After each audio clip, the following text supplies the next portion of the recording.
औज़ु बिल्लाहिस्समीइल अलीम मिनश्शैतानिर लईनिर रजीम। बिस्मिल्लाहिर रहमानिर रहीम। अल्हम्दुलिल्लाहिल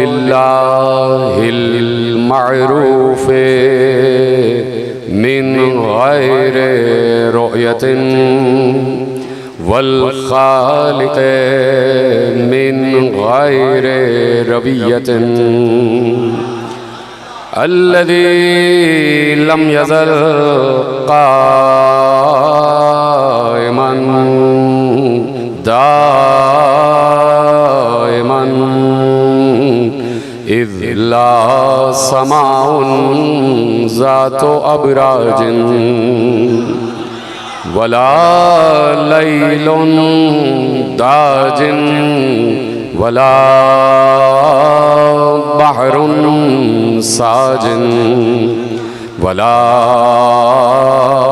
अर्ज़ुन ज़ातु मिहादिन वला खल्क़ुन ज़ू इत्माद वस्सलातु वस्सलाम वत्तहिय्यतु वल इकराम अला नबिय्यर रहमति व खाज़िनिल मग़फ़िरति व क़ाइदिल खैर वल बरकति व मुन्क़िज़िल इबादे मिनल हलकति सय्यदना व मौलाना अबुल क़ासिम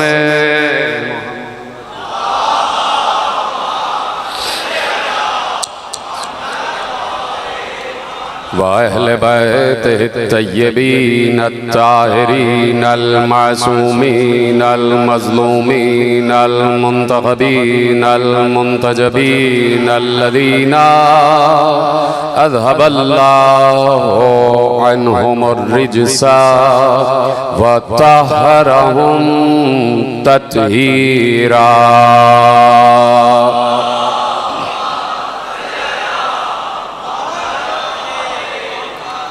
अम्मा बअदु फ़क़द क़ाल अल्लाहु सुब्हानहु व तआला फ़ी महकम किताबिहिल मजीद व फ़ुरक़ानिहिल हमीद व क़ौलुहुल हक़। बिस्मिल्लाहिर रहमानिर रहीम। अल्लज़ीना यसुद्दूना अन सबीलिल्लाह यबग़ूनहा इवजा हुम बिल आखिरति काफ़िरून। सलवात पढ़ो मोहम्मद व आले मोहम्मद।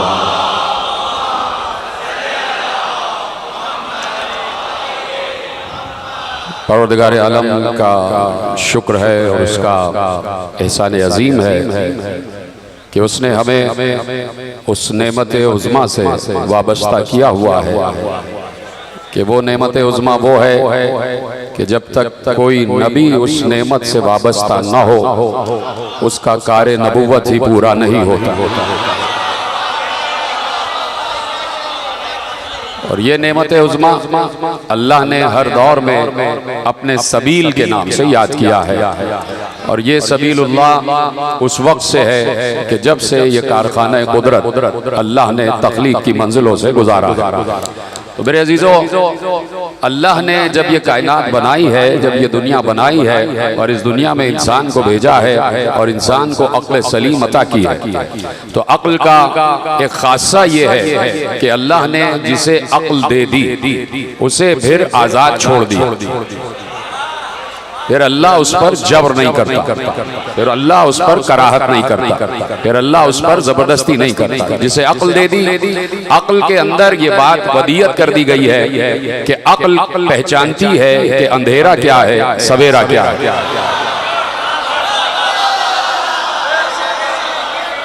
अक्ल में ये सलाहियत है कि अक्ल ये पहचानती है कि कहाँ खतरा है और कहाँ अमन है। अक्ल में ये सलाहियत है कि अल्लाह ने अक्ल को हक का रास्ता भी बता दिया और बातिल का रास्ता भी बता दिया। अब ये इंसान की सवाबदीद पर है, इंसान के अपने ख्यालात पर और अपनी अक्ल पर और अपने फहमो फरासत पर मुनहसर है कि इंसान हक का रास्ता चुनता है या बातिल का रास्ता। मसला ये है 1400 बरस से कि जितने दीन इस दुनिया में हैं और जितने अदियान में जितने फिरके इस दुनिया में हैं और उन फिरकों में जितने अफराद इस दुनिया में हैं और उन अफराद में जो फर्द भी जिस नजरिए से ताल्लुक रखता है, हर फर्द अपने को सही समझता, अपने को हक पर समझता, हर फर्द अपने को हक पर समझता। अब उसकी एक सीधी सी मिसाल मैं आपको दे दूं कि हमारी निगाह में बुत परस्ती बातिल है और इस्लाम खुद कहता है कि बुत परस्ती बातिल है, बुत परस्ती हराम है। लेकिन जो बुत परस्ती कर रहे हैं, अगर आप हिंदू से पूछेंगे तो वो कहेगा बुत परस्ती हक है, उसके मजहब के लिहाज से बुत परस्ती जायज है और उसके मजहब के लिहाज से जो बुत परस्त नहीं है वो नाहक पर है या वो काफिर है। इसी तरह जब आप ईसाई से पूछेंगे तो ईसाई भी अपने को हक पर समझता है, यहूदी से पूछेंगे यहूदी भी अपने को हक पर समझता है, जो आग की पूजा कर रहे हैं वो आतिश परस्त भी अपने को हक पर समझते हैं, जो सूरज की पूजा कर रहे हैं वो आफताब परस्त भी अपने को हक पर समझते हैं। और हम जो अल्लाह की परस्तिश कर रहे हैं, अल्लाह की इबादत कर रहे हैं, हम भी अपने को हक पर समझते हैं। यहूदी हमें बातिल पर समझता है, हम यहूदी को बातिल पर समझते हैं। ईसाई हमें बातिल समझता है, हम ईसाई को मुशरिक समझते हैं। हिंदू हमें बातिल समझता है, हम हिंदू को काफिर समझते हैं। तो अब मसला यह है कि कोई भी अगर अपने को हक पर समझ रहा है तो क्या उसके पास कोई दलील है या नहीं? कि अगर यहूदी ये मनवाना चाहता है कि मेरा अकीदा शिर्क हक है तो उसके पास ये बात साबित करने के लिए कोई दलील है कि हजरत उज़ैर जो हैं वो अल्लाह के बेटे हैं। अगर ईसाई कहता है कि ईसा अल्लाह का बेटा है तो उसके पास क्या कोई दलील है कि ईसा अल्लाह का बेटा है? अगर मुसलमान ये कहता है कि अल्लाह वाहिद है तो क्या मुसलमान के पास कोई दलील है कि अल्लाह है? यानी ये नहीं है कि किसी ने लगा दिया तो आप उसी रास्ते पे चल पड़े, उसी रास्ते पे चल पड़े। रास्ता देखना है तो खुद तलाश करना है, रास्ता देखना है तो खुद मुतलाशी होना है और खुद देखना है कि कौन सा रास्ता मुझे मंजिल पे पहुंचा देगा। और जिस रास्ते को आप पसंद कर रहे हैं उस रास्ते पर रहने के लिए आपके पास कोई दलील भी है, कोई दलील है? तो अब मैं आपसे कहता हूं कि भाई ईसाई आ गए रसूल अल्लाह के पास, नसारे नजरान आ गए रिसालत माब के पास आ गए। तो अब रिसालत माब के पास नसारे नजरान क्यों आए? नजरान के जो ईसाई कुल मदीने से मिला हुआ एक नजरान इलाका था, वहां पूरा इलाका नसारा का था, सब के सब ईसाई थे, तो उनको भी भेजा।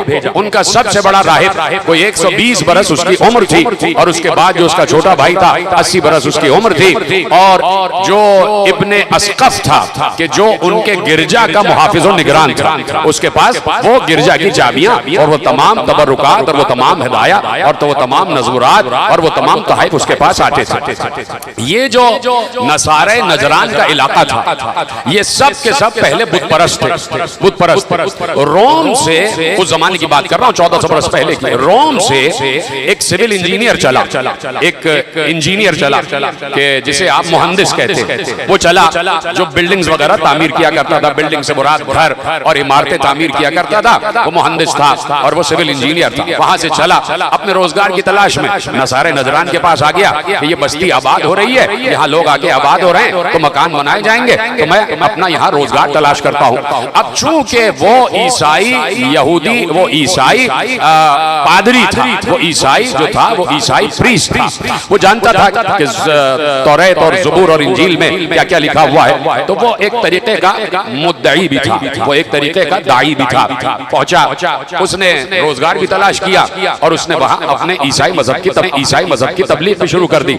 बुत परस्तों को मजहब समझ में आ गया और वो सारे के सारे ईसाई हो गए और वहां पर गिरजा कायम हो गया और वो सारे नज़ुरात आ गए। पैगंबर ने एक खत वहां भेजा कि मैं अल्लाह की तरफ से मंसूस नबी हूं और जो तुम्हारी किताबों में निशानियां बताई गई हैं वो सारी निशानियां मुझ पे पूरी उतरती हैं। सारी इंजील की जो निशानियां थी, इंजील की निशानियों वाली जो आयात थी, वो सारी की सारी आयात जो इंजील में थी वो पैगंबर ने लिखी और कहा कि मैं वही अहमद हूं जिसका जिक्र ईसा करके गए।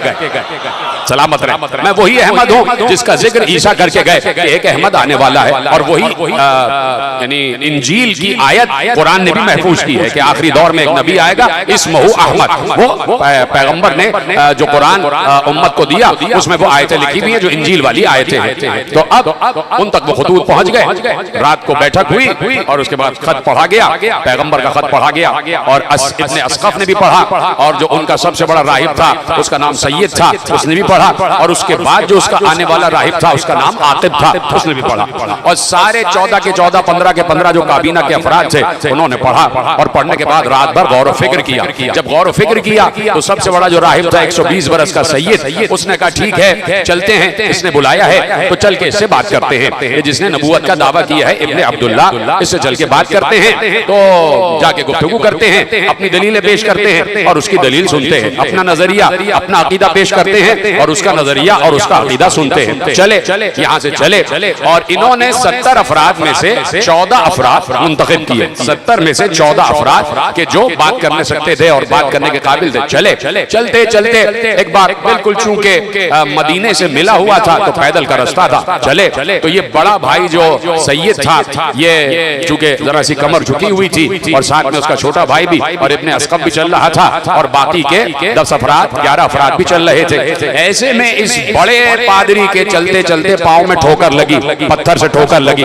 जब पत्थर से ठोकर लगी तो उसके पांव में जख्म आ गया और जख्म से खून रिसने लगा। छोटे भाई ने बड़े भाई को जख्म आलूदा देखा तो एक बार उसने कहा नाउजुबिल्लाह नक़्ल कुफ्र कुफ्र नबाशत, उसने कहा बुरा हो इब्ने अब्दुल्ला का, ना वो खत लिखता और ना हमें जाना पड़ता और ना मेरे भाई को चोट आती। जैसे ही उसने कहा एक बार इसी सैयद ने, इसके पांव में चोट लगी थी, इसने बुलाया और बुला के कहा मेरे करीब आ जाओ। अपने छोटे भाई को करीब बुलाया और कान में कहा कि अब तो तूने अब्दुल्ला इब्ने अब्दुल्ला को बुरा कह दिया है, खबरदार इसके बाद न कहना। देखिए आपके सामने तारीख सारा नजरान पेश कर रहा हूँ। अब तो तूने अपने अब्दुल्ला को बुरा कह दिया है, अब के बाद बुरा ना कहना। छोटे भाई ने पूछा चुपके से क्या बात हो गई, क्यों बुरा ना कहूँ? कहा देखो जिसके पास हम जा रहे हैं, जिसके पास हम जा रहे हैं ये बिल्कुल हक पर है और जो निशानियां हमने इंजील और तौरात और ज़बूर में पढ़ी हैं वो सब की सब इस पे पूरी हो रही है। ये बरहक नबी है, ये उसी सिलसिले का आखिरी नबी है जिस सिलसिले में मूसा और हारून थे। तो अब छोटे भाई ने पूछा कि बड़े भाई ये बताइए जब वो हक पर है तो हम बात करने क्यों जा रहे हैं, कबूल क्यों नहीं कर लेते? जब वो हक पर है तो हम गुफ्तगू करने क्यों जा रहे हैं, उसका मजहब कबूल क्यों नहीं कर लेते? तो उसने फिर करीब बुलाया, कहा सुनो जिस गिरजा में हम इबादतें करवाते हैं उसकी सालाना आमदनी 2.5 लाख दीनार है, उसमें तहाइफ और आते हैं, उसमें चढ़ावे भी चढ़ते हैं, उसमें तमाम कुर्बानियां भी आती हैं। अगर उसको मान लिया तो पेट पे पत्थर बांधने पड़ जाएंगे।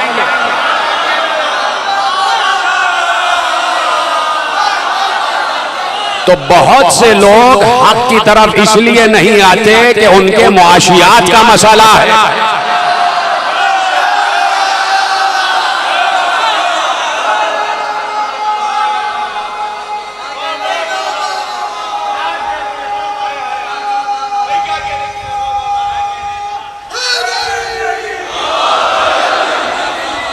कि पेट पे पत्थर बांधने पड़ जाएंगे।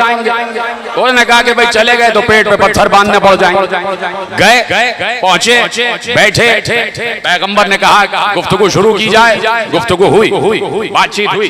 इख्तिलाफ था, 2 मज़ाहिब का इख्तिलाफ, बड़ा सख्त इख्तिलाफ, बड़ा गंभीर इख्तिलाफ, बड़ा सख्त इख्तिलाफ, बड़ा गंभीर और बड़ा बुनियादी इख्तिलाफ। इधर तौहीद और उधर शिर्क। इधर रहमत उधर जुल्म। यानी इधर वो शख्सियत है कि जिसने तौहीद का अकीदा दिया कि वो अहद है, अहद, उसका कोई शरीक नहीं है, वो ला शरीक है। और सामने जो 14 आके बैठे वो सरीहन मुशरिक। अकीदा एक जमीन, एक आसमान, एक मशरिक, एक मगरिब का बोल। इतना शदीद इख्तिलाफ, इतना शदीद इख्तिलाफ। इधर भी लोग पैगंबर के साथ हैं और उधर जो बड़ा राहिब है उसके साथ भी।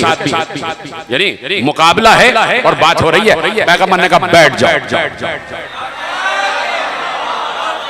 पैगंबर ने कहा बैठ जाओ। जब कोई इल्मी इख्तिलाफ होता है तो बैठा जाता है।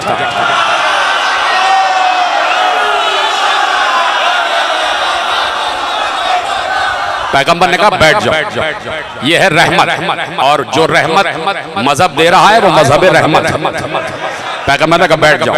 मुशरिकीन से कहा बैठ जाओ। सख्त तरीन मुखालिफीन को अपने सामने बिठाया, सख्त तरीन मुखालिफीन को अपने सामने बिठाया, कहा बैठो, बैठकर बात करो।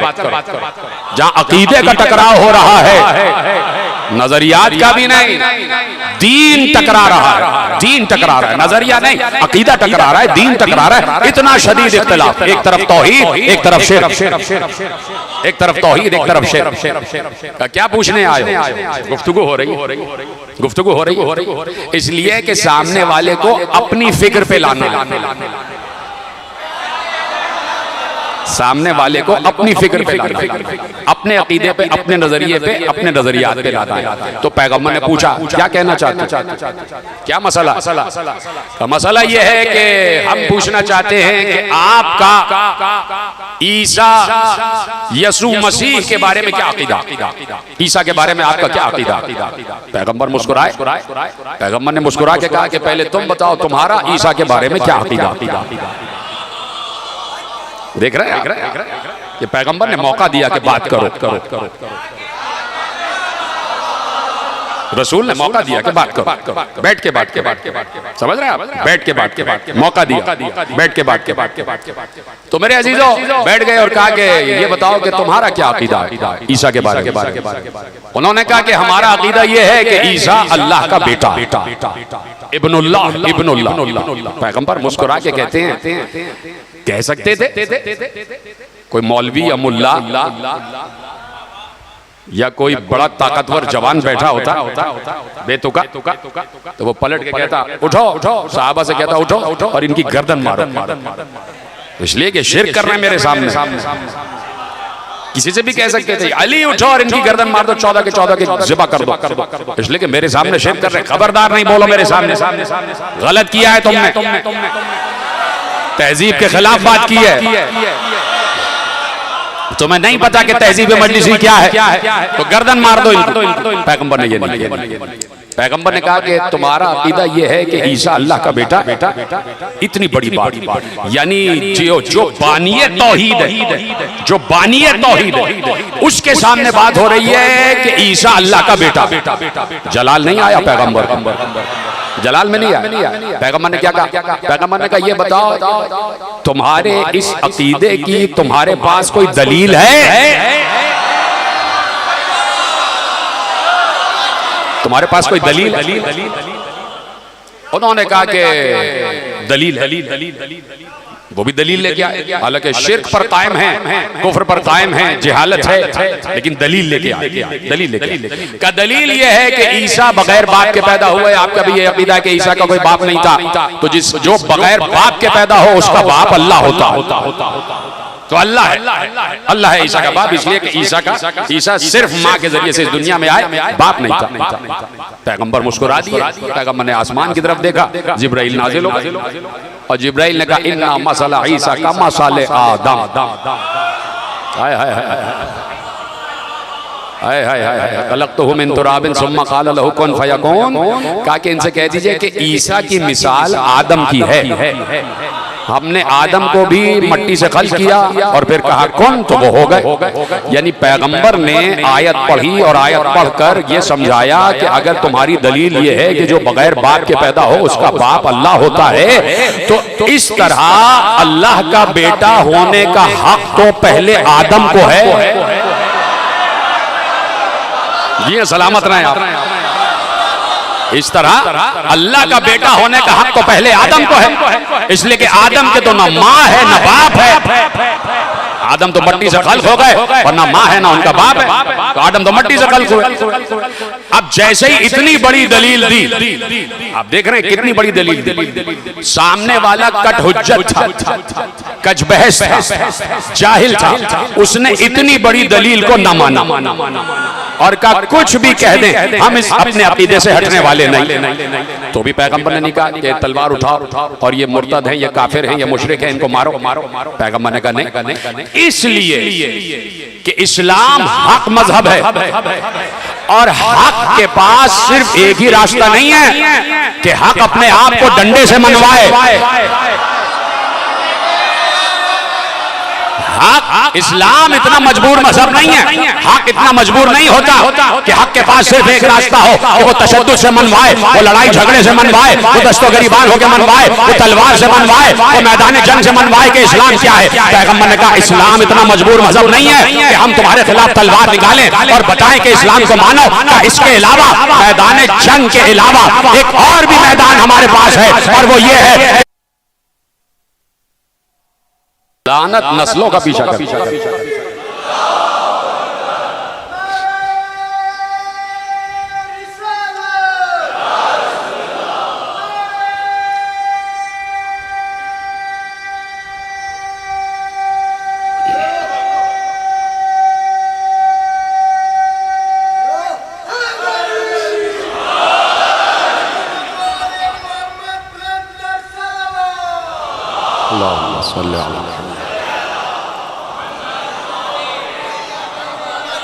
तो फरमाई आपने कहा कि फकुल ताअलू नदउ फमन हज्जक फीहि मिन बाद मा जाका मिनल इल्म, जब इल्म आ गया तो झगड़ा किस बात का। यानी जहां इल्म होता है वहां फसाद नहीं होता, और उलट दो जहां फसाद होता है वहां इल्म नहीं होता।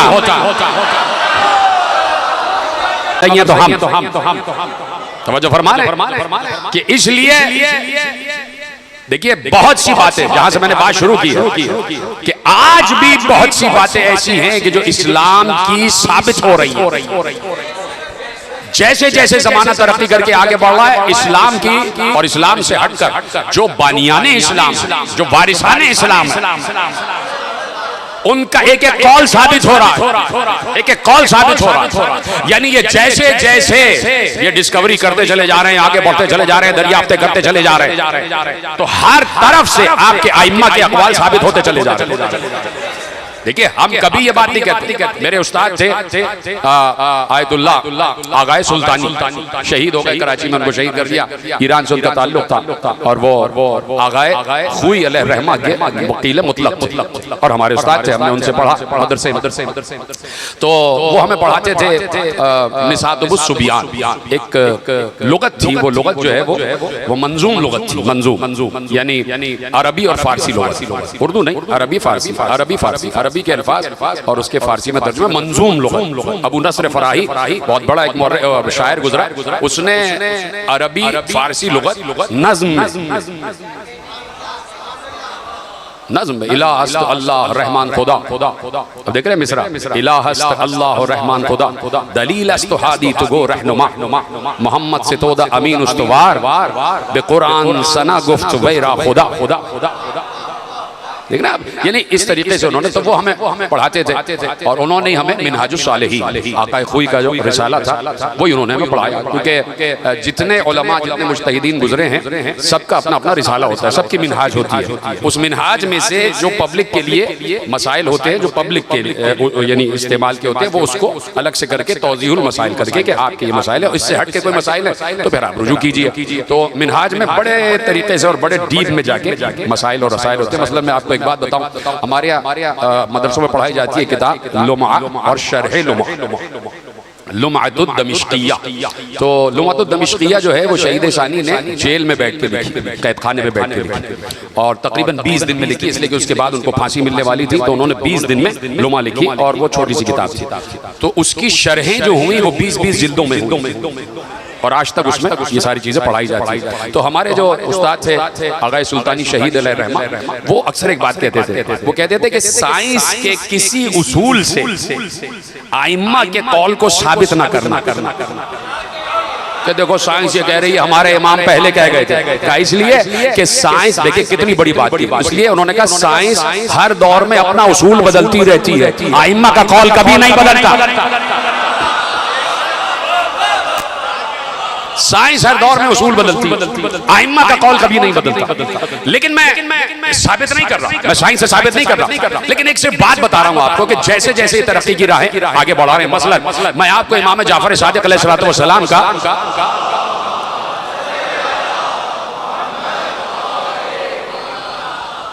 देखिए पूरी तकरीरें मेरी हैं, और तकरीबन जब से मेरे वालिदैन का इंतकाल हुआ 2006 में, मेरे वालिद इस दुनिया से कूच कर गए। वो सदरुल अफाजिल थे, सदरुल अफाजिल, अरबी, फारसी, फ्रेंच, इंग्लिश, तकरीबन 4 या 5 ज़बानों के वो आलिम थे। तो और फिर मेरी वालिदा खुद भी ज़ाकिरा थी। तो जब से उनकी बरसी 2006 में वालिद का इंतकाल हुआ और 2007 में मेरी वालिदा का, तब से मैं मुसलसल यानी 14 शवाल को मजलिस मेरे ब्रादर भी तशरीफ फरमाए, तो हम मजलिस करते हैं इमाम जाफर सादिक अलैहिस्सलाम के हवाले से। तो तकरीबन इतने बरस हो गए, तो समझ लीजिए कि आज आप समझ लें 17 बरस हो गए। तो तकरीबन 35 तकरीरें इमाम सादिक पे हो चुकी हैं।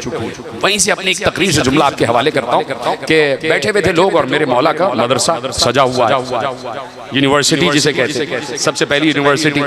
मैं जब 2007 में गया इंग्लैंड गया। अच्छा ये कोई फख्र की बात नहीं, अजीब लोग कहते हैं बात, तो 5-6 साल से तो मैंने कोई सफर ही नहीं किया। 6 साल बाद कोविड के बाद बड़ी इसरार के बाद इस दफ़ा मैं 6 दिन के लिए हमारे ऑस्ट्रेलिया के जो मुहिब्बीन हैं उन्होंने दावत दी, तो मैं गया। नहीं तो उससे पहले बड़े दौरे हुए, कनाडा भी, अमेरिका भी, इंग्लैंड भी, और इंग्लैंड तो बहुत गए। तो वहाँ मैं जब गया ऑक्सफोर्ड, तो ऑक्सफोर्ड में एक यूनिवर्सिटी है, वो यूनिवर्सिटी 1200 साल पुरानी, और आज तक उस यूनिवर्सिटी में तालीम जारी। हमारे यहाँ होती तो वो आसार कदीमा भी मिट चुके होते, उसके आसार भी मिट चुके। 1200 साल कदीम यूनिवर्सिटी आज ही है। तो अब कम से कम मैंने गौर किया कि 1200 साल हो गए इस यूनिवर्सिटी को, और 1400 बरस हो गए इमाम सादिक को। तो कहीं ना कहीं इस यूनिवर्सिटी में फिक्र सादिक आई जरूर होगी। दौर वही है, कम बेश दौर वही है। आप देख रहे हैं कि कहां वो आगे बढ़ गए, क्यों आगे बढ़ गए? इसलिए कि उनके यहाँ इंसान का एहतराम, उनके यहाँ इख्तिलाफ का भी एहतराम, इख्तिलाफ का भी एहतराम, उनके यहाँ डायलॉग का एहतराम, मुकालमे का एहतराम, इंसानियत का एहतराम, एक दूसरे का एहतराम करते हैं। तो अब वो मदरसा मेरे मौला का सजा हुआ है, और मुझे ये शरफ हासिल है कि मैं सन 2000 में जब गया था उम्रे पर, तो मेरी मुलाकात भी हुई। वहाँ एक इलाका है बैतुल अवाली, मदीने में बैतुल अवाली, वो सारा का सारा अपने मोमिनीन का इलाका है। तो वहाँ उस वक्त पेश नमाज थे वहाँ की मस्जिद में आयतुल्लाह आमिरी, और उनके साहबजादे अभी कुछ दिन पहले इंतकाल हुआ उनको। तो मेरी उनसे मुलाकात हुई, और मेरे साथ बहरहाल उनकी एक तस्वीर भी मौजूद है। तो हमारे जो मेज़बान थे वो मुख्तलिफ जगहों पे मुख्तलिफ ज़ियारतों के लिए ले गए। तो उस जगह में पहुंचा कि जो जगह इमाम सादिक के मदरसे के नाम से इमारत, कोई 1400 बरस पुरानी इमारत, उसको चारों तरफ से उन्होंने जालियां लगा के कॉर्डन ऑफ किया हुआ था। तो हम अंदर चले गए, बस बाहर इसलिए के दरवाजे चुने हुए थे, अंदर नहीं जा सकते थे, बस बिल्डिंग है। मैं खड़ा होके, अच्छा एक छोटा सा सुराख है उसमें, और सुराख से आप देखें अंदर तो इस्माइल उरैस की कब्र भी है, और यकीन माने उधर से ऐसी खुशबू आती है कि दुनिया की कोई खुशबू नहीं आज तक। अब पता नहीं, मैं समझ रहा हूँ कि 2002 या 2003 में शायद वो इमारत भी तोड़ दी गई, मेरे इल्म में नहीं है। तो हम खड़े थे और दरवाजे पे मैं था और सिर्फ हमारे मेज़बान थे। मैं दरवाजे पे हाथ रखे हुए मौला से इस्तिग़ासा कर रहा था, दुआ मांग रहा था। तो वो जो गार्डर्स होते हैं, लकड़ी के गार्डर्स जिन पे छत कायम होती है, तो वो गार्डर कई बाहर निकले हुए थे। आप यकीन फरमाएं, कोई 1400 बरस पुराना मेरे मौला के मदरसे एक लकड़ी का इतना बड़ा टुकड़ा गिर के मेरी झोली में आ गया, और वो आज तक मेरे घर में मौजूद है। यानी अगर वो इमारत खत्म भी कर दी गई है तो आसार मौजूद है। वही मदरसा, और उस मदरसे में बैठे मेरे मौला लेक्चर्स दे रहे हैं। मैं बहुत सी बातें कर सकता हूँ, मैं सिर्फ एक लफ्ज आपको बताता हूँ। मौला के बड़े लेक्चर्स हैं और उस लेक्चर से बड़ी बात हुई है। कभी आप आएंगे इमाम सादिक पर जब बात करता हूँ तो मैं अलग ही अंदाज होता है। तो उसमें बैठ कर जब बात किसी ने की पानी पर, तो लोग आपस में बात कर रहे थे कि पानी से आग बुझाई जाती है, पानी से आग बुझाई जाती है, पानी से आग बुझाई जाती है। मौला ने कहा पानी से आग लगाई भी जा सकती है। हाय हाय हाय, क्या पानी से आग लगाई भी जा सकती है। उस वक्त मौला ने हाइड्रोजन और ऑक्सीजन का तस्वुर दिया कि हाइड्रोजन जो है वो आग को भड़काती है, ऑक्सीजन जो है आग को भड़काती है। तो वो जो फरमा रहे हैं आप, तो इसलिए मैं कह रहा हूं कि एक रास्ता है जो इल्म का रास्ता है, जो हक का रास्ता है। सबको मालूम है जैसे जैसे तरक्की होती चली जा रही है, जैसे जैसे उसूल काफी का तर्जुमा होता जा रहा है, जैसे जैसे तहजीब का तर्जुमा होता जा रहा है, जैसे जैसे इस्तिफसार का तर्जुमा होता जा रहा है, जैसे जैसे मल्ला याज़रुल फक़ीह का तर्जुमा होता जा रहा है, जैसे जैसे खिजाल का तर्जुमा होता चला जा रहा है, जैसे जैसे इललुश शराय का तर्जुमा होता चला जा रहा है, जैसे जैसे इमाम सादिक के लेक्चर्स का तर्जुमा होता चला जा रहा है, जैसे जैसे अली के खुतबात का तर्जुमा होता चला जा रहा है, जैसे जैसे रसूल की अहादीस का तर्जुमा होता चला जा रहा है, नहीं, जैसे जैसे सही बुखारी का तर्जुमा हो रहा है, सही मुस्लिम का तर्जुमा हो रहा है, सही तिरमिजी का तर्जुमा हो रहा है, अहमद इब्न हंबल का तर्जुमा हो रहा है, मिशकात का तर्जुमा हो रहा है, तिरमिजी का तर्जुमा हो रहा है, हक वाज़े होता जा रहा है, हक वाज़े होता जा रहा है, अली सामने आते जा रहे हैं। इसलिए नहीं रहे कि पेट में पत्थर बांधने पड़ जाए।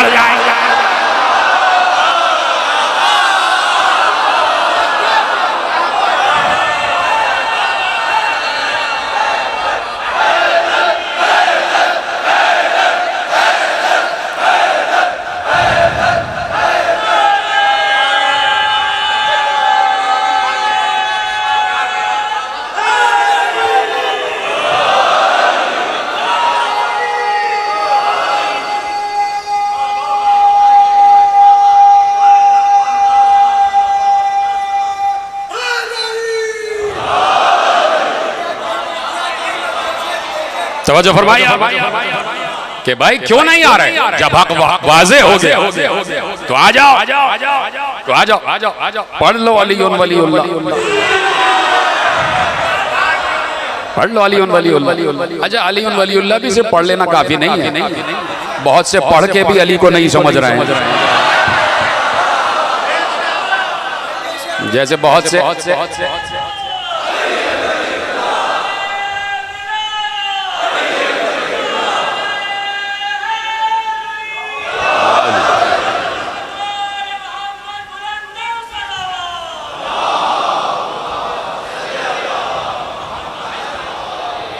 तो फरमाइए, यानी हर चीज के लिए मारिफत जरूरी है, मारिफत जरूरी है, मारिफत जरूरी है। तो मेरे अजीजों, कुछ लोग ला इलाहा इल्लल्लाह पढ़ के अल्लाह को नहीं पहचान रहे, कुछ लोग जुल्फ़े रसूल की तारीफ कर रहे हैं और जुल्फ को पकड़ने वालों को नहीं पहचान रहे, कुछ लोग दोषे रसूल की तारीफ कर रहे हैं, दोष पे आ जाने वाले को नहीं पहचान रहे, कुछ लोग अली और वलीउल्लाह पढ़ रहे हैं और यही नहीं पता कि विलायत क्या है, अली क्या है।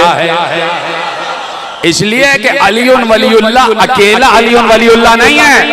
ये मैं बता दूं आपको कि ला इलाहा इल्लल्लाह अकेला ला इलाहा इल्लल्लाह है, मोहम्मद रसूलुल्लाह अकेला मोहम्मद रसूलुल्लाह है। लेकिन जब अली और वलीउल्लाह कह दिया तो इसमें ला इलाहा इल्लल्लाह भी आ गया, मोहम्मद रसूलुल्लाह।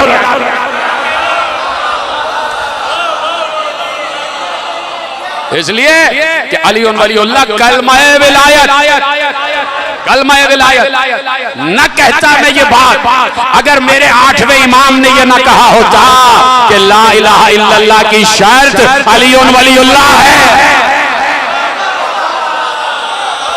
यह है सबील खुदा, यह है सबीलुल्लाह, यानी अली और वलीउल्लाह वो रास्ता है जो ला इलाहा इल्लल्लाह तक पहुंचाता, जो ला इलाहा इल्लल्लाह तक पहुंचाता। इसलिए कहा अतिउल्लाह व अतिउर रसूल व उलिल अम्र मिनकुम, तीसरे नंबर पर उलिल अम्र रख दिया, मिनकुम तुम्हारे ही दरमियान, यानी उलिल अम्र क़यामत तक तुम्हारे दरमियान रहेगा।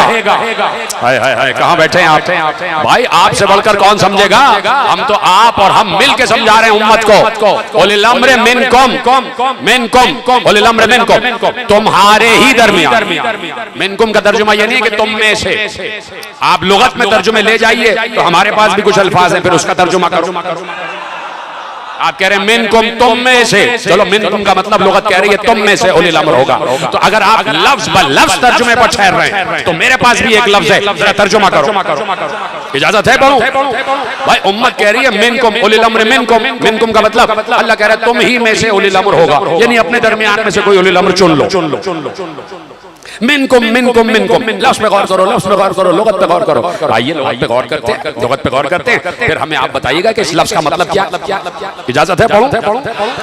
सूरह मुबारक है हदीद 25वीं आयत, बड़ी मशहूर आयत है, बचपन से आप सुन रहे हैं, जिसने नहीं सुनी वो मजलिसी ही नहीं है, वो विलायती ही नहीं है जिसने ये आयत नहीं सुनी। और अब पहला लफ्ज कहूंगा आप समझ जाएंगे, व अंज़लनल हदीद फीहि बासुन शदीद, वअंज़लनल हदीद फीहि बासुन शदीद व मनाफ़िउ लिन्नास। अल्लाह कह रहा है कि हमने आसमान से लोहे को नाजिल किया। सारे सिवाय एक दो को छोड़ के सारे अहले तसन्नुन मुअर्रिख इस बात पर मुत्तफ़िक़ हैं कि यहाँ लोहे से मुराद ज़ुल्फ़कार, लोहे से मुराद ज़ुल्फ़कार। तवज्जो फरमाइए आपने, लोहे से मुराद ज़ुल्फ़कार है। तो अच्छा कोई ये कह सकता है कि भाई लोहा आसमान से आता है? आज साइंस साबित कर रही है, पढ़िएगा, अब जाइए पढ़िए लोहे की तारीख, साइंस इस बात को साबित कर रही है। जो लोहा जमीन में है ये जमीन से नहीं होगा, ऊपर आसमानों में मीटरॉइड्स हैं, कुछ सितारे मुनहदिम हुए तो वो मीटरॉइड्स की सूरत में 13 बिलियन यानी बरस पहले वो मीटरॉइड्स आके जमीन पे गिरे, वो लोहा था, वही लोहा आज है, वही लोहा। साइंस से तो कोई चीज साबित ही नहीं करनी है ना, हम तो इनको याद दिला रहे हैं अपने मीठे मीठे प्यारे प्यारे भाइयों को।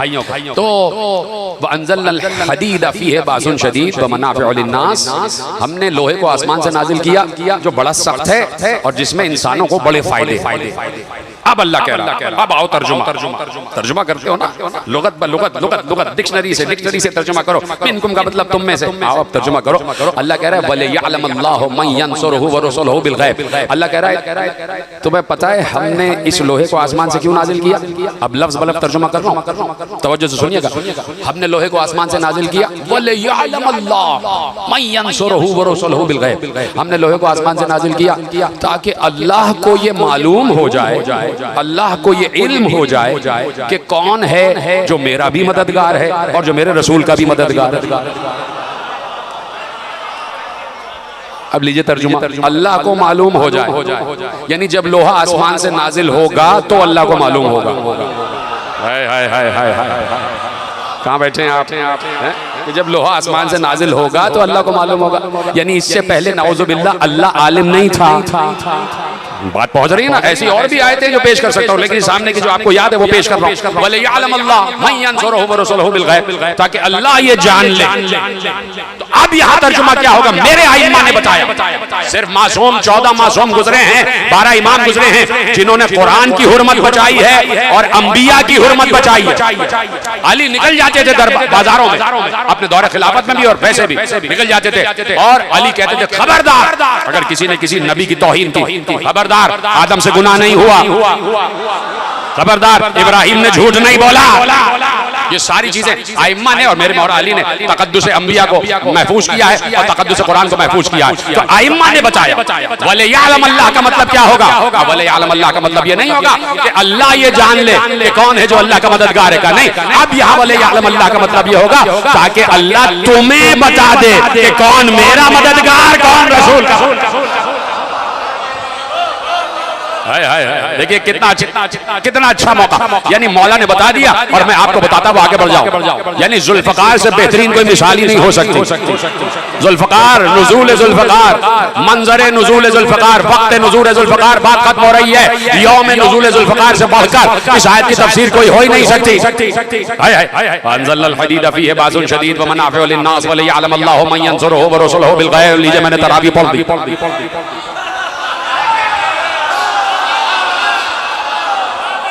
फरमाइए आपने कि हमने लोहे को आसमान से नाजिल किया ताकि हम तुम्हें ये बता दें मैं यंसुरुहु, कौन है जो अल्लाह की मदद कर रहा है। कहाँ बैठा है आलम इस्लाम, कहाँ बैठे हैं आलम इस्लाम। बैठ के, इसीलिए कहते हैं बैठ के बात करो, बैठ के कुरान पढ़ो। पढ़े चले जा रहे, पढ़े चले जा रहे। अल्लाह कह रहा है मन यंसुरुहु व रसूलुहु बिल गैब। या अली मदद कहना हराम, या हुसैन मदद कहना हराम, आइम्मा के गैरुल्लाह को मदद के लिए पुकारना हराम। अल्लाह कह रहा है हमने लोहे को आसमान से नाजिल किया ताकि हम तुम्हें ये बता दें कि कोई है जो हमारी भी मदद कर रहा है।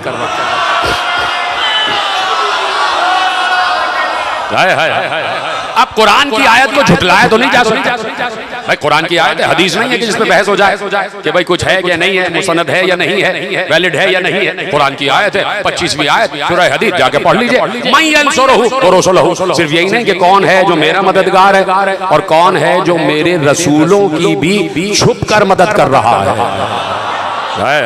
छुप कर मदद कर रहा है, छुप कर मदद कर रहा है। अब ये ना देखना तलाश करो कौन है कौन है कौन है, अब सिर्फ ये देखना है कि जुल्फिकार कहाँ है। ये तरह सलामत रहे आप।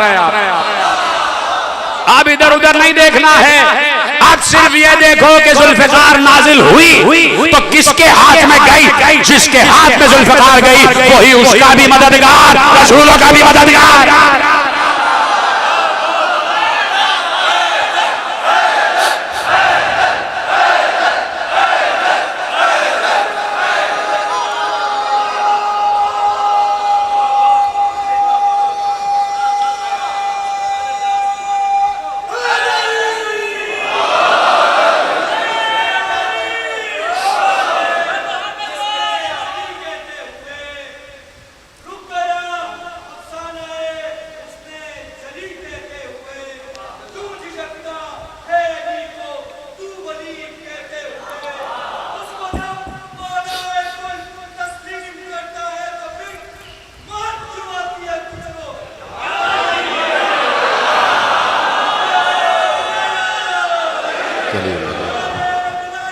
अलीयुन वलीउल्लाह, अलीयुन वलीउल्लाह, या अली। अल्लाहुम्मा सल्लि अला मुहम्मद व आले मुहम्मद। अब जिसके हाथ में जुल्फिकार है वही उसका मददगार है, वही रसूलों का मददगार है। यहाँ तो हम 1400 बरस कह रहे हैं, 1400 बरस से कह रहे हैं अल्लाह की जुल्फिकार और अल्लाह ही के हाथ में। जाके पढ़ लो मदारिज नबुव्वा, शाह अब्दुल्लाह मुहद्दिस दहलवी। आज कंगन को आरसी क्या, पढ़ लिखे को फारसी क्या, किताब का तर्जुमा आज भी मौजूद है, मार्केट में मौजूद है, पढ़ो तो। आपकी किताब है, हमारी तो नहीं है। हमने तो नादे अली भी आपकी किताब से लिया है। अब कोई और भी नादे नादे बना ले, हमें नहीं पता। हमें तो आपकी किताब से एक मिली है, नादे अली। हमें तो आपकी किताब से एक मिली है, वो है नादे अली। तो आप सबीलुल्लाह, यहीं से बात आखिरी मरहले में और आज की तकरीर का नतीजा खेर जुमला आपके हवाले कर रहा हूं। सबीलुल्लाह, सबीलुल्लाह कब से? आदम से लेके खातम तक, आदम से लेके खातम तक, आदम से लेके खातम तक। और सबीलुल्लाह अल्लाह तक पहुंचने का रास्ता, अल्लाह तक पहुंचने का रास्ता। अल्लाह ने क्या कहा? हमने लोहा इसलिए आसमान से नाजिल किया ताकि हम तुम्हें ये बता दें कि कौन है जो हमारा भी मददगार है और कौन है जो हमारे रसूलों की मदद कर रहा है। छुपकर छुपकर ना पता चलता कि वो सबीलुल्लाह क्या है कि एक बार अली ने मिंबर सलूनी पर बैठकर कहा, असरतुल अंबिया सिर्रन व असरतु मुहम्मदन जहरा, मैंने हर नबी की मदद की छुपकर।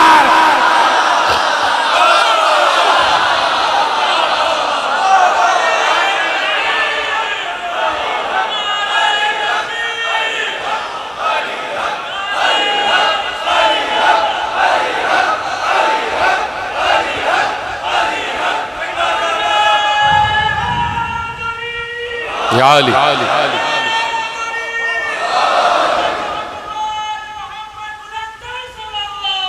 अल्लाहुम्मा सल्लि अला मुहम्मद व आले मुहम्मद। कौन है जो हमारी भी मदद कर रहा है, हमारे रसूलों के भी गैब से मदद कर रहा है। अली कह रहे हैं नसरतुल अंबिया सिर्रन व नसरतु मुहम्मदन जहरा, मैंने हर नबी की मदद की गैब में रहकर और अपने नबी की मदद की जाहिर होकर। मोहम्मद की मदद की जाहिर होकर, यानी ये सबीलुल्लाह, ये सबीलुल्लाह, ये सबीलुल्लाह सिर्री तौर पर अंबिया के लिए और जहरी तौर पर फख्र अंबिया के लिए। यानी अली ये आला ने, अली ये अबू तालिब को अली आला ने, अली अबू तालिब जैसे खजाने को बचा के रखा था अपने महबूब के लिए।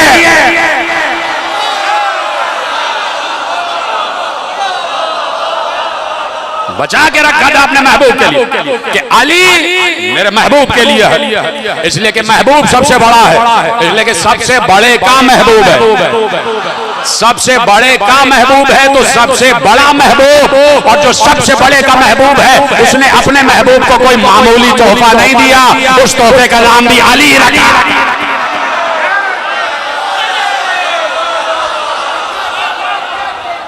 उस तोहफे का नाम भी अली रखा। तो बस ये अलवियत, ये उलूफ, ये बुलंदी इस खानदान का हिस्सा बन के रह गई। ये खानदान, ये आल, ये अहले बैत आज तक बुलंद रहेंगे। अल्लाह को कोई नहीं मानता तो अल्लाह पे फर्क नहीं पड़ता, अहले बैत को कोई ना माने अहले बैत पे फर्क नहीं पड़ता, अली को कोई ना माने अली को कोई फर्क नहीं पड़ता। ये अपनी अपनी सवाब दीद पर है, कोई बुलंद होना चाहे तो बुलंद को माने, कोई गटर में रहना चाहे तो वो वहीं रहे। अल्लाह ने अक्ल दे दी है, बता दिया है कि हक वाले क्या हैं और बातिल वाले क्या हैं। जहां से बात चली थी वहीं वापस आ गए। अक्ल मौजूद है तो सोच समझकर फैसला करो कि करना क्या है, करना क्या है। जानवरों की तरह गली में दौड़ते फिरते कुत्तों की तरह नहीं लड़ना। तो अक्ल है तो हम दुनिया से कह रहे हैं, 1400 बरस से कह रहे हैं कि हक अली के साथ है, अली हक के साथ, और हक अली के पीछे है, किसी और के पीछे नहीं, किसी और के पीछे नहीं। और अली जाते ही हक के रास्ते पर, हक अली के पीछे पीछे जाता है। तो हर दौर में अली के पीछे हक रहेगा। तो हुसैन अपने दौर में हक है, अपने दौर में हक। कैसे हम पीछे हट जाएं, कैसे हम यजीद को रजी अल्लाह कहें, नहीं कहेंगे और न कहा है और न कहेंगे। जाके पढ़िए फतावा, इमाम अहमद इब्ने हम्बल अलैहिर्रहमान ने यजीद का कुफ्र साबित किया। इस मामले में अहमद इब्ने हम्बल की पैरवी क्यों नहीं करते? इस मामले में इमाम अबू हनीफा की पैरवी कर रहा है, इमाम अहमद इब्ने हम्बल की तकलीद करो। उनका फतवा है कि यजीद काफिर है, यजीद काफिर है। तो जब कह दिया काफिर है तो काफिर है, जब कह दिया काफिर है तो काफिर है। तो कह दिया कि वमन यक़्तुल मुमिनन मुतअम्मिदन, जिसने, देखिए मोमिन की बात हो रही, जिसने किसी मोमिन को जानबूझ के कत्ल किया, कुरान कह रहा है जिसने किसी मोमिन को जानबूझ के कत्ल किया तो अल्लाह कह रहा है कि उस पे दुनिया और आखिरत में लानत और उसके लिए बड़ा सख्त अजाब अल्लाह ने मुकर्रर किया हुआ, अजाब मुहीना, अल्लाह ने बड़ा सख्त अजाब मुकर्रर किया हुआ। तो एक मोमिन को अगर कत्ल कर दिया तो लायक लानत हो गए। और जिसने हुसैन जैसे अमीरुल मोमिनीन के बेटे को कत्ल किया, हुसैन जैसे मोमिन, क्या हुसैन की मोमिनियत पे कोई हर्फ ला सकता है? कोई कह सकता है कि हुसैन मोमिन नहीं थे? नाउजुबिल्लाह। हुसैन अपने दौर के सबसे बड़े मोमिन। तो यजीद का कुफ्र और यजीद अलैहिल्लान ऐसे ही साबित हो जाता है कि वो हुसैन का कातिल है, हुसैन का कातिल है। आप कहेंगे वो तो शाम में बैठा हुआ था, उसका कोई कसूर नहीं, अपने ज़ियाद ने कत्ल किया था। तो फिर आपने इसी मुमलिकत में 79 में भुट्टो को फांसी क्यों दी? भुट्टो तो कत्ल नहीं किया भाई, भुट्टो ने तो कत्ल नहीं किया था, नहीं, भुट्टो ने हुक्म दिया था। तो ऐसे ही तो हम कह रहे हैं यजीद ने भी हुक्म दिया था, यजीद के कहने पर इब्ने ज़ियाद ने कत्ल किया था। इसलिए कि एक मिनट की रिपोर्ट जा रही थी, हुसैन को चारों तरफ से घेर लो, मुसलसल लश्कर पे लश्कर भेज रहे थे। जिस वक्त ये शिम्र का लश्कर आया, शिम्र मलऊन का, शिम्र मलऊन के माथे पर सजदे का निशान था। ये सारे के सारे नमाजी थे जो हुसैन के सामने आए थे, और हुसैन नमाजी नहीं थे, हुसैन नमाज थे, नमाज, हुसैन मुजस्सम नमाज। सलाम व असहाबे हुसैन पर। कभी गौर करना, मरकद हुसैन से निकल कर कभी जाना, जो गंज शहीदा मैं जाता हूँ खुदा की कसम कि जाके असहाबे हुसैन का शुक्रिया अदा करता हूँ कि आपने क्या हक़ रिफ़ाक़त अदा किया है। हुसैन इब्ने अली तो बहुत बुलंद है ना, अब्बास इब्ने अली तो बहुत बुलंद है। ये हुसैन के अंसार, ये हुसैन के रफ़क़ा क्या हक़ नमक, क्या हक़ रिफ़ाक़त, क्या हक़ नुसरत अदा किया है। ऐसे अंसार तो किसी को नहीं मिले जैसे हुसैन को मिले हैं मेरे अज़ीज़ों। तो हुसैन का किसी पल भी साथ नहीं छोड़ा अंसारा ने। हुसैन अंसारा ने हुसैन ने साथ नहीं छोड़ा। ये अंसारा ने हुसैन, ये भी नमाजी थे। सईद ने कहा मौला आखिरी नमाज आपके पीछे पढ़ना चाहता, चाहे तलवारों की छाओं में ही क्यों ना हो।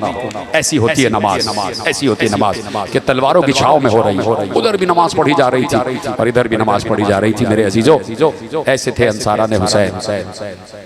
शिम्र मलऊन का लश्कर आया, इतनी धमक थी, इतनी धमक, घोड़ों की टापो। एक रवायत में 4000 लिखा, एक रवायत में 10,000 जो शिम्र लेके आया। सिर्फ शिम्र की बात कर रहा हूँ, जो शिम्र लेके आया। एक रवायत में 4000, एक में 10,000। जब 4000 या 10,000 घोड़े एक साथ करबला की जमीन में दाखिल हुए तो ऐसी धमक आ रही थी कि मैं कैसे जुमला कहूँ। ये 4 मुहर्रम की बात है, समझ जाना जुमला। रावी कहता है कि जो अहले बैत के घर का रावी जनाब फिजा कहती है, धमक ऐसी थी कि 4 मुहर्रम ही से अली असगर की प्यास शुरू हो गई। खुद समझ जाना कि क्या हुआ। यानी अली असगर का दूध भी खत्म हो गया, खुश्क हो गया दूध। इतनी धमक थी। मुसलसल लश्कर पे लश्कर आ रहे थे।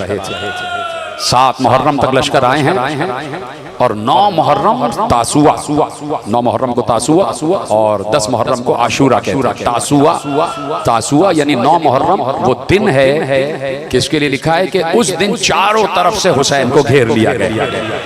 चारों तरफ से हुसैन को घेर लिया गया और सिर्फ 30,000 नहीं, कम से कम तादाद 2 लाख है और ज्यादा से ज्यादा 9 लाख। इसकी भी कल वजाहत करूंगा। चारों तरफ से हुसैन को घेर लिया गया। बीबियों को मालूम है कल क्या होने वाला है। बीबियां सरासीमा हैं, बीबियां सरासीमा हैं। एक खैमे में जाकर बीबी ज़ैनब बता रही है, क्यों परेशान हो बीबियों, क्यों परेशान हो। उम्मे लैला, उम्मे रबाब, उम्मे फरवा, उम्मे कुलसूम, फिजा, तुम लोग क्यों परेशान हो। जो बीबियां हैं उनसे कह रही हैं ज़ैनब क्यों परेशान हो। कोई परेशानी की बात नहीं है, मैं अली की बेटी तुमसे कह रही हूँ कुछ नहीं होगा। मैं तुम्हारी चादर की जमानत लेती हूँ, मैं तुम्हारी चादर की जमानत लेती हूँ, मैं तुमको जमानत देती हूँ, तुम्हारे साथ कुछ नहीं होगा, हमारे हाथ नहीं बांधे जाएंगे। लेकिन एक बार न मालूम क्या हुआ, असर आशूर से पहले ज़ैनब हर खैमे में गई और हाथ जोड़ जोड़ कर कहने लगी, बीबियों मैं अपनी जमानत वापस ले रही हूँ, अपनी जमानत वापस ले रही हूँ, इसलिए कि जिसके भिरते पर जमानत ली थी वो अब्बास जा रहा। अल्लाह, जिसके बलबूते पर जमानत ली थी वो अब्बास जा रहा है, अब अब्बास वापस नहीं आएंगे। तो अब सोचो मेरे अजीजों क्या गुजर रही होगी बीबियों पर। लेकिन ज़ैनब का अज़्म और इस्तिक़ामत वहीं पर था कि जहां पर होना चाहिए था। यानी ज़ैनब उसी अज़्म और इस्तिक़लाल और इस्तिक़ामत पर थी कि जहां कोई इमाम हो सकता था। वही अज़्म और इस्तिक़लाल, वही हिम्मत, वही हौसला, वही अज़्म और वही अज़्म और हौसला ज़ैनब ने शाम गरीबा में भी कहा। इसलिए कि जब सारी बीबियां आके बैठ गई, सबको बुला लिया, खेमे जल चुके थे, जले हुए खेमों की राख से धुआं उठ रहा था, चांद तुलू हो चुका था, चारों तरफ गर्द उड़ रही थी और ऐसे में बीबी देख रही थी ये खेमे, जले हुए खेमे। कभी तसव्वुर करना, बीबी देख रही होंगी ये अली अकबर का खेमा भी जल गया और न मोहम्मद के खेमे भी जल गए, खुद ज़ैनब का खेमा भी जल गया, हुसैन का खेमा, अब्बास का खेमा, सारे खेमे जल गए। और एक बीबी रो रो कर कुछ तलाश कर रही थी। किसी ने पूछा क्या तलाश कर रही हो। उम्मे रबाब ने कहा मेरे बच्चे का झूला नजर नहीं आ रहा, मेरे अली असगर का झूला नजर नहीं आ रहा। एक जले हुए झूले की लकड़ियां, अली असगर का जला हुआ झूला, बीबी ने वो लकड़ियां इकट्ठा की और एक गठड़ी बना ली। उस गठड़ी में वो जले हुए झूले की राख, अली असगर के जले हुए झूले की राख छोटी सी गठड़ी में आ गई और बीबी वो अपने दामन से लगाई रहती है, अपने बगल से लगाई रहती है। शहजादी उम्मे रबाब। मेरे अजीजों बड़ा कर्बनाक मरहला था कि सारी बीबियां जमा हो गई तो एक बीबी को देखा गया। ज़ैनब ने कहा उम्मे कुलसूम जरा देखो बच्चे कहाँ हैं, सारे बच्चे। इसलिए कि बीबियां तो एक खेमे से दूसरे खेमे में जा रही थी ना, तो बच्चे जब जलते हुए खेमों से बाहर आए हैं, जिसका जहां रुख आ रहा था वो वहां जा रहा, कोई दाएं चला गया, कोई बाएं चला गया, कोई इधर कोई उधर, और चीखते हुए जा रहे थे या बचा, या बचा, या अम्मा, सब आवाजें देते हुए जा रहे थे, ए अम्मा, ए चाचा, ए बाबा, ए अम्मा। कोई इधर जा रहा है, कोई उधर जा रहा है। रावी कहता है मैंने एक बच्ची को देखा जिसके दामन में आग लगी हुई थी। मैंने चाहा कि आगे बढ़ूं, उस बच्चे के दामन की आग बुझाऊं। वो बच्ची पीछे हट के कहती है शेख मुझे हाथ ना लगाना, इसलिए कि मैं सैदानी हूं, मैं शैतानी हूँ। बेटी मैं तुम्हारे दामन की आग को बुझाना चाहता हूँ। कहा बेटी, बच्ची ने कहा अगर मेरी मदद करना ही चाहता है तो मुझे नजफ का रास्ता बता दे। उसने कहा नजफ जाकर क्या करोगी? कहा वहां मेरा दादा अली है, मैं अपने दादा अली से जाके शिकायत करूंगी। सारे बच्चे कोई इधर कोई उधर, सकीना दामन जल रहा है और एक जानिब भागती हुई चली गई। शाम हो गई, बच्चों को गिना गया, कोई बच्चा इधर से कोई उधर से, कोई जा चुका था, कोई करीब था, कोई दूर था, सबको गिरा लेके आए, गिना गया तो कुछ बच्चे कम थे, कुछ बच्चे नजर ना आए। खत्म कर रहा हूं तकरीर, बड़ा गिरिया किया आपने। बीबी जैनब ने कहा उम्मे कुलसूम बच्चों को तलाश कर, बच्चों को तलाश करते। चलते चलते फुरात के किनारे झाड़ियां नजर आई। झाड़ियों में दो नन्हे नन्हे बच्चे, दो नन्हे बच्चे आपस में गले मिले हुए, ऐसा लग रहा सो रहे। आवाज देती हुई बीबियां जा रही थी। बीबी जैनब ने कहा उम्मे कुलसूम आहिस्ता बोलो, आहिस्ता बोलो, ये बच्चे सो रहे, ये बच्चे सो रहे, इन बच्चों को उठाओ। दोनों बच्चों को जब जुदा किया गया तो दोनों बहनों ने मुंह पीट लिया और आवाज दी इन्ना लिल्लाहि व इन्ना इलैहि राजिऊन, इसलिए कि बच्चों के सीनों पर घोड़ों की टापों के निशान, दोनों बच्चों के सीने फट चुके थे। दोनों बहनों ने दो भाइयों के लाशों को उठाया, लाके मक्तल में रखा। बस एक जुमला आखिरी मंजर, एक बार कहा सकीना नजर नहीं आ रही। ये अशरा तो पूरा बीबी सकीना का है ना, तो चाहता हूं मसाइब बीबी पर खत्म हो। क्या सकीना नजर नहीं आ रही? सकीना को ढूंढो, सकीना को ढूंढो। एक तरफ उम्मे कुलसूम चली, एक तरफ जैनब चली, आवाज देती हुई चली सकीना कहाँ हो, सकीना कहाँ हो, सकीना आवाज दो। ये कहते कहते जैनब एक नशेब में पहुंच गई।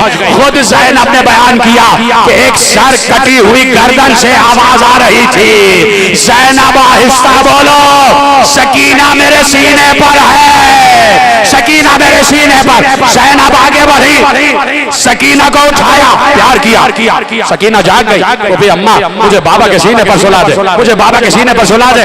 ज़ैनब ने प्यार किया, सकीना बेटी तुमने पहचाना कैसे, पहचाना कैसे कि तुम्हारे बाबा का लाशा है? इस पर तो सर ही नहीं है। एक बार सकीना ने कहा बोबी अम्मा मेरे दामन में आग लगी हुई थी, मैं बाबा बाबा कहती हुई जा रही थी, इसी लाशे की कटी हुई गर्दन से आवाज आई इलैया इलैया या बुनैया, सकीना आजा तेरा बाबा